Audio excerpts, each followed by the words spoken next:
안녕하세요. 저는 지난 강연 내용에 이어 지속가능한 환경을 주제로 발표할 행정학과 김유민입니다. 지난 시간 강연을 들었던 스마트팜과 관련하여 정부 정책과 관련지어 알아보고자 발표하게 되었습니다. 강연 내용에 더해서 스마트팜에 대해 추가적으로 설명드리도록 하겠습니다.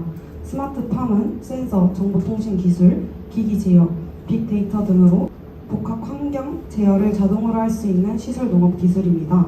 스마트 농업은 지속 가능한 농업을 실현시킬 수 있는 방법 중 하나입니다. 현재 농업은 기후변화, 고령화 등으로 어려움을 겪고 있습니다. 로봇과 같은 자동화 기술을 도입하면 한층 편리하게 작업을 할 수 있고 작물 생산성을 높일 수 있습니다. 스마트팜은 단계적으로 발전해 왔다고 합니다. 1세대는 정보통신 기술을 활용해 시설 환경 정보를 모니터링하고 스마트폰으로 원격 제어하는 수준입니다. 2세대는 빅데이터와 인공지능, 사물 인터넷을 활용해 정밀한 생육 관리가 가능한 단계이며 3단계는 사람이 개입하지 않고 전주기 자동 관리가 가능한 지능형 로봇 농장을 뜻합니다. 현재 우리나라는 3세대 스마트팜 기술을 현장에 도입하는 단계까지 발전했다고 합니다. 스마트팜 기술은 기후변화에 따른 농업 위기에 대응할 중요한 해결책으로 주목받고 있고 지속 가능한 농업을 이룰 수 있는 방법입니다. 따라서 우리는 스마트팜을 더욱 발전시켜 농업의 생산성과 환경 보호를 모두 실현해야 한다고 생각합니다. 그리고 지난 강연에서 강조했던 저탄소 산업에 대해 소개드리겠습니다. 저탄소 산업은 온실가스, 특히 이산화탄소의 배출을 줄이면서 경제 성장을 추구하는 산업을 말합니다. 이는 기후변화에 대응하고 지속가능한 발전을 이루기 위한 노력의 일환으로 에너지 소비를 최소화하고 배출량을 감축하거나 대체 에너지를 활용하는 방식으로 운영됩니다. 저탄소 산업은 환경보호와 경제성장을 동시에 실현하려는 노력의 결과로 최근 각국은 저탄소 산업 육성을 통해 지속가능한 미래를 만들어가고 있으며 이는 경제적 기회 창출과 환경 보존의 균형을 이루는 핵심 산업으로 성장하고 있습니다. 기후변화가 농업과 환경에 미친 영향은 중대하며 많은 관심이 필요합니다. 기후변화는 이미 식량 생산과 유통에 영향을 미치고 있으며 이러한 영향은 앞으로 더욱 심각해질 것입니다. 이를 해결하기 위해 연구 개발에 많은 관심과 투자를 함으로써 기후변화가 농업에 미치는 영향을 완화할 수 있어야 합니다. 또한 기후변화가 농업에 미치는 영향을 완화하기 위해서는 온실가스 배출량을 줄이는 것도 필수적입니다. 비료 사용이나 가축 생산과 같은 농업으로 인한 배출량을 줄이기 위한 노력이 필요합니다. 지속 가능한 발전이란 미래 세대를 위한 기반을 저해하지 않는 범위 내에서 현 세대의 요구를 충족하는 발전을 뜻합니다. 우리 사회가 주변 환경과 조화를 이루며 자유롭게 발전 기회를 가지고 이를 미래 세대까지 이어지도록 하는 것입니다. 지속 가능성과 관련하여 요즘 주목받고 있는 ESG 경영에 대해 설명드리겠습니다. ESG 경영은 환경, 사회, 지대 구조와 관련된 요소들을 고려하여 지속 가능성과 사회적 책임을 실현하는 데 초점을 맞춘 경영입니다. 최근 ESG 경영은 공공정책, 환경, 행정기관에서 중요한 고려 요소로 떠오르고 있습니다. ESG 경영은 지속 가능한 발전의 기초인 생태계 보존과 자원 관리를 촉진해줍니다. 기업과 조직이 탄소 배출을 줄이고 재생 가능한 에너지를 도입하여 친환경 기술을 활용하면 기후변화 완화와 환경오염 감소에 기여할 수 있다는 점이 있습니다. 이는 지구 환경을 보호하고 장기적으로 자연 자원을 안정적으로 활용할 수 있는 기반을 제공합니다. 사진 속 로봇은 스마트 농업에 사용되는 스마트 온실 방제 로봇입니다. 이 로봇은 산업재산권 출원을 완료한 로봇입니다. 이는 300리터 약유통을 방제할 수 있는 능력을 가져 방제에 들어가는 노동력과 시간을 크게 줄일 수 있다는 것이 특징입니다. 예를 들어 이 두 명이 약 3시간 걸렸던 일을 작업자 없이 약 1.5시간 안에 끝낼 수 있습니다. 지속 가능한 농업 기술을 위한 농업 로봇 개발로 이러한 로봇이 더욱 발전할 예정으로 볼 수 있습니다. 그리고 이와 관련한 내용을 11월 11일에 강연했던 내용과 관련시켜 챗GPT를 이용해 저탄소 온실가스 감축용 로봇 관리 로봇을 고안해 보았습니다. 이는 농업 활동에서 발생하는 온실가스 배출을 줄이고 지속 가능한 방식으로 농업 생산성을 개선할 수 있는 저탄소 로봇 시스템을 목적으로 하였습니다. 우선 기존의 농업 방식은 인력 의존도가 높고 비효율적인 자원 사용 그리고 과도한 화학 비료 사용으로 인해 환경에 부정적인 영향을 미치고 있습니다. 이러한 문제를 해결하기 위해 자원의 낭비를 줄이고 환경적 영향을 최소화하면서 농업 생산성을 높이는 데 중점을 두었습니다. 이 발명의 효과는 온실가스 감축, 자원 최적화, 경제적 이점, 그리고 가장 중점에 둔 환경 보존이 있습니다. 이는 농업 과정에서 발생하는 탄소 배출을 많이 감소시킬 수 있고 태양광 전지를 이용해 추가적인 탄소 중립 효과를 얻을 수 있다는 특징이 있습니다. 스마트팜 농업 기술과 관련해 지식재산권이 필요한 이유는 노령화와 노동력 부족, 낮은 교육 수준, 농촌 지역의 황폐화, 지역 소멸 등의 이유가 있었습니다. 농업에 종사하는 사람들은 종종 낮은 교육 수준으로 인해 지식재산권에 대한 이해나 활용 능력이 부족한 경우가 많았습니다. 이는 그들이 개발한 농업기술 그리고 품종을 제대로 보호받지 못할 수도 있고 대기업이나 외부 세력에 의해 쉽게 이용당할 가능성이 있습니다.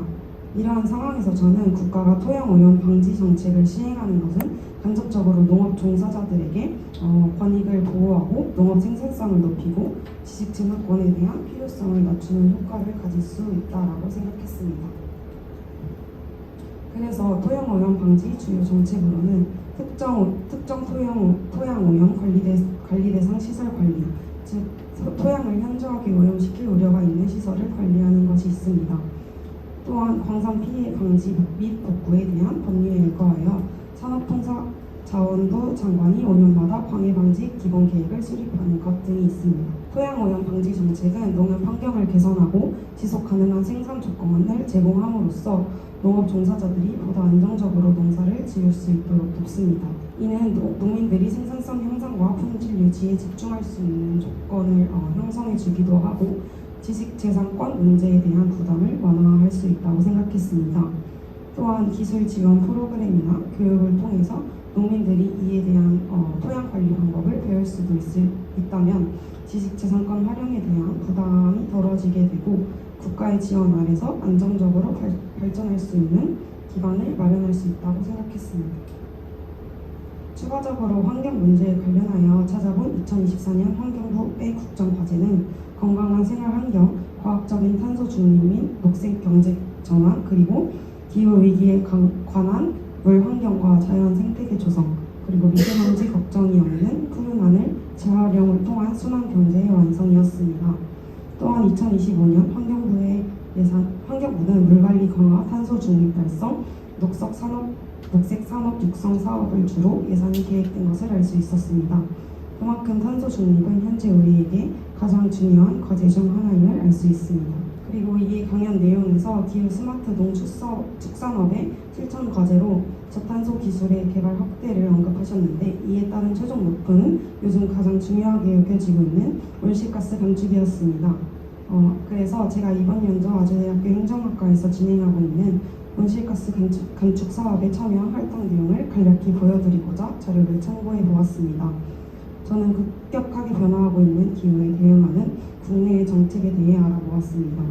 저는 이 활동을 통해 결론적으로 수학 분석을 통해 정책의 강점과 약점을 유기적으로 파악할 수 있었고 우리나라의 제도로 규정의 의무화 그리고 생산자의 책임 강화를 통해 보다 나은 환경 정책을 수립하여 국가 경쟁력을 향상할 수 있는 방안을 도출해야 한다는 점을 알아냈습니다. 올해 시행하는 온실가스 감축 사업의 참여 경험은 탄소 중립 목표 달성을 위해 실질적 조사를 해본 경험이자 환경 정책의 중요성을 체감한 계기로 앞으로 더 공공정책 분야에서 지속 가능한 발전에 기여하고자 하는 생각을 다지는 중요한 과정이었다고 생각합니다. 이상입니다. 이번 주 말고 지난주에 지지난주였죠. 선생님께서 오셔서 GPT 활용하는 거를 가르쳐 주셨는데 그 부분이랑 우리 이틀 전에 배웠던 내용을 같이 융합해서 사용했다는 게 굉장히 인상적이었어요. 아까 그 지식재산권이 농경 사업에서 필요한 부분에 대해서 잠깐 말씀을 한 번 더 짚어주셨는데 여기서 제가 사실 강의를 들을 때도 궁금했었는데 시간이 없어서 질문을 못 드렸던 부분이라서 약간 발표자님의 의견을 여쭙고 싶어요. 지식재산권이 필요한 이유 중 하나로 기술 보호라던가 품종 보호 이런 사례들을 들어주셨는데 아무래도 지식재산권이라고 하면 단순히 대기업이라던가 어떤 기업체에서 그 농경 관련 상품을 만들거나 품종을 개발하는 것뿐만 아니라 일반 농민분들 혹은 농경에 종사하시는 분들도 지식재산권을 사용을 해야 된다면 어떤 부분으로 사용을 하는 것이 좋을지, 그리고 왜 그 부분을 사용하는 것이 좋을지 생각하시는 게 있다면 말씀해 주시면 좋을 것 같습니다. 현장에서 일하시는 분들이 지식재산권을 어떻게 생각하세요? 제가 생각하기로는 제 외삼촌께서 사과농장을 지으셔요. 그런데 외삼촌께서 기계 여러 대를 사서 사과 착즙 기계를 직접 이렇게 조립을 해서 만드시더라고요. 그래서 막 이 기계가 왜 좋은지 저한테 막 설명을 해주셨어요. 제가 기계과인 걸 아시니까. 약간 그런 부분에서 활용을 할 수 있지 않을까 하는데 혹시 대표자님께서 다른 부분 생각하시는 만약에 농업 종사자들이 특별한 뭐 농작물을 자기가 특허를 내고 싶다거나 아니면 자신의 유일한 농업 기술 방법 같은 게 있을 수도 있는데 약간 이러한 부분에서는 그 농업 종사자들이 지식재산권이 필요할 수 있다고 생각합니다. 그 부분 같이 고려하면 좋을 것 같네요. 그 교수님께서 강의해 주시는 중에 신뢰를 입증하기 쉬우면 특허라든가 지식재산권을 사용할 수 있지만 그게 아니면 노하우거나 알고 있어야 된다고 하잖아요. 약간 이 부분이랑 같이 생각하는 맞나? 다른 질문 있으신가요? ESG 경영하고 환경 정책 부분에서 거버넌스 개념 말씀을 주셨는데 거버넌스가 이제 기존에 정부가 하던 의사결정을 민간한테 넘기는 개념이잖아요. 그래서 저희 지배 구조나 사회 이런 부분에서 ESG 경영하고 겹치는 부분이 그래서 뒤쪽 슬라이드에 보면 거버넌스 쭉이라고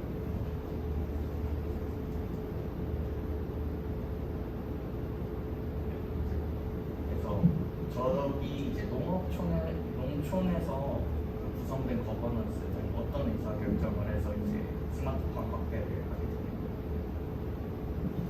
이 토양 오염 방지 정책과 스마트팜의 연관지어서 거버넌스가 어떤 부분인지 여쭤보실까요? 네, 농촌에서 거버넌스를 만든다라고 한다면 이제 어떤 의사결정을 하기 위해서 만드는 건가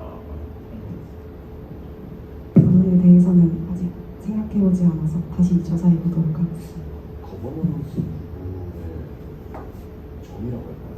구체적인 의미가 없어요.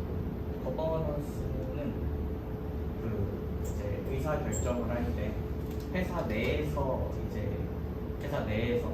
벽이 쳐져 있다라고 생각을 하면은 회사 내에서 의사 결정을 하는 거는 거버먼트예요. 근데 그 의사 결정을 외부로 꺼내서 외부의 사람들과 같이 의사 결정을 하는 게 거버넌스입니다. 그러니까 의사 결정 권한을 외부에 공유하는 거죠. 그래서 제가 한번 지금 딱 생각을 해보면 만약에 토양환경관리 추진 같은 경우에는 지역 내 어업 같은 경우도 자율적으로 이때는 어업 활동을 하고 이때는 하지 말자 이런 거 있잖아요. 언제는 하고 언제는 하지 말자. 그리고 새끼 물고기 같은 경우 풀어주자 이런 것들을 정하잖아요. 그런 게 일종의 거버넌스라고 보여지거든요. 토양 환경에서도 이제 폐기물 같은 거 자율적으로 우리가 어떻게 처리할 것인가에 대해서 고민해볼 수 있을 것 같아요. 중앙정부 차원에서 이렇게 해라 라기보다는 주민들 입장에서 그 지역에서 좀 더 효율적인 방안을 알 수도 있어요. 그런 거를 판단할 수 있죠. 그 국내 토양 관련해서 법률이라든가 규칙이라는 게 구체적으로 서랍에서 같이 나와 있을 거예요. 그런데 그게 지역별로는 구축이 안 돼 있을 거란 말이죠. 근데 실질적으로는 지역별로 짓는 농작물이라든가 토양 환경도 다르기 때문에 거버넌스를 토양 환경 관련해서 구축을 한다면은 특정 지역의 농산물과 그 지역의 토양 환경 그리고 주민들의 생활 환경, 생활 방식 이런 것들까지 같이 고려한다면 충분히 유의미한 거라고 생각해요.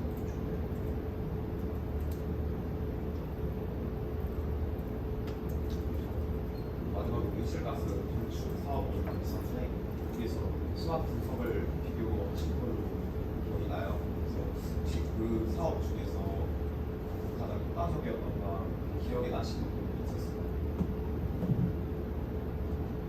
먼저 수업 분석에 대해서 직접 수업이나 교수님들에게 배웠던 적은 있었는데 이 수학 분석을 제가 직접 어떤 경험을 적용시켜 본 적이 없었는데 이 수학 분석을 통해서 강점은 활용하고 약점은 개선하는 방식으로 하면서 전략을 수립할 수 있는 방식이 수학 분석인데 직접 수학 분석을 통해서 알아봤던 것이 가장 기억에 남았습니다.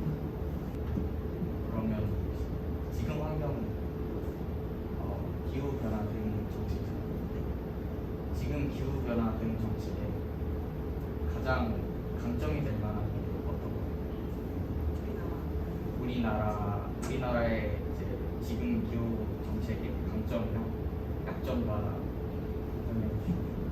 저는 뭔가 우리나라의 그 배출권 거래 제도가 가장 인상 깊었다고 생각하는데 대기업이나 에너지를 많이 쓰는 데서는 이를 돈을 조금 더 내고라도 에너지를 조금 더 사용하고 에너지를 덜 쓰는 기업이나 아니면 뭐 그런 데서는 또 돈을 주고 돈을 팔음으로써 상호작용할 수 있다고 생각해서 이를 강점이라고 생각했습니다. 약점은 그 국내의 분리배출 표시 제도의 약점이 가장 기억에 남았는데요.